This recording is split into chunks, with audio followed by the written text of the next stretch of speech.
Sophie Cunningham earns respect from fans as national anthem video sparks WNBA backlash. A video of the national anthem being played ahead of the Indiana Fever's recent meeting with the Atlanta Dream has been going viral this week. The Fever came away with the win, but the on-field action has not really been the main topic of discussion in the days since. Instead, a lot of it has centered around Sophie Cunningham being the only player put her hand on her heart as the national anthem was playing. Sophie Cunningham praised after the national anthem video shared. In the clip, which has been shared by multiple accounts on X/Twitter, Cunningham is standing slightly away from the rest of her teammates, none of whom have their hands raised. Meanwhile, the Atlanta Dream squad are not believed to have taken to court while the anthem was ongoing. This has led to Cunningham receiving praise, while the WNBA has faced backlash. One fan asked, "Why is the other team not on the court? What is wrong with the WNBA?" A second fan tweeted, "Sophie Cunningham is the only good thing about the WNBA. We'll support her, but done with everything else." WNBA says fans shouldn't have been told to cover shirts about trans athletes.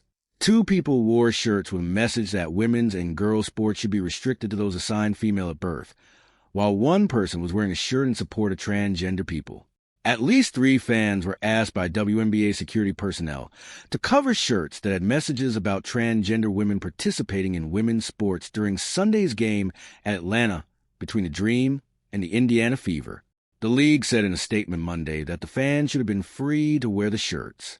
The WNBA is aware of interactions at Sunday night's game in Atlanta in which fans were asked by league security to cover their shirts. The statement said, "This should not have happened. 2 people wore shirts with a message that women's and girls' sports should be restricted to those assigned female at birth, while one person was wearing a shirt in support of transgender people." The WNBA has been the subject of recent debates on whether transgender women, people assigned male at birth who transition to align with their gender identity, should be allowed to participate in the league. There has never been such a player in the WNBA.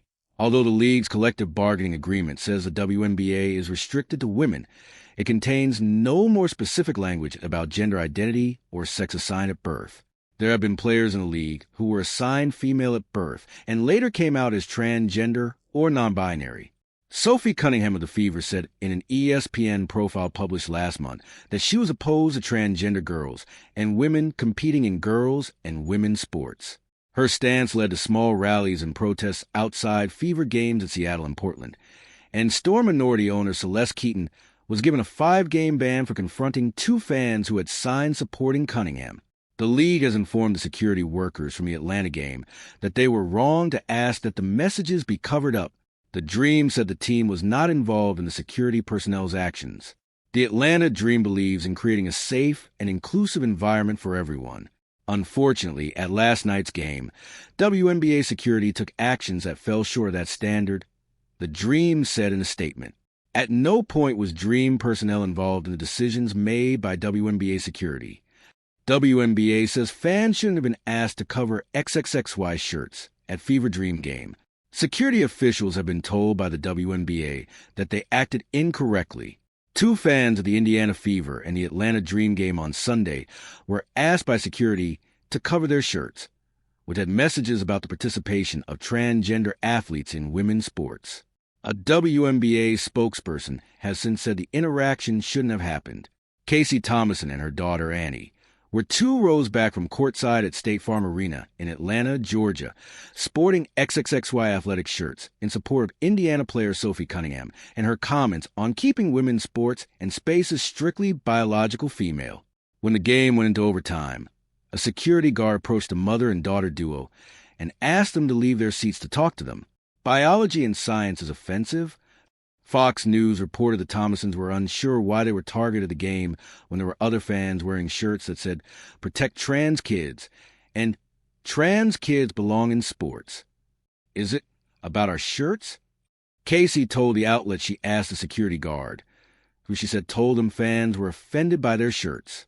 The mother and daughter were given an ultimatum. Either were provided Atlanta Dream Wellness and Health Night shirts or be booted from the building. Biology and science is offensive?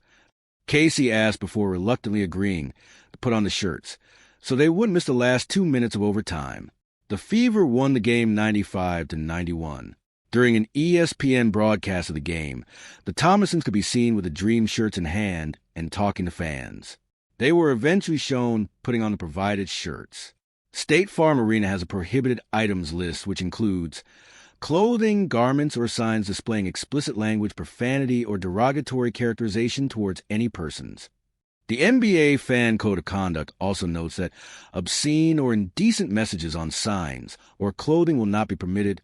Per Fox News, this should not have happened. A WNBA spokesperson told The Athletic that the fans should not have been asked to cover their shirts up.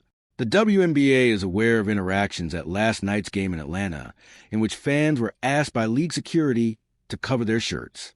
This should not have happened, the spokesperson said in a statement. Security officials have been told by the WNBA that they acted incorrectly when asking the Thomasons to cover up the messages on the clothing.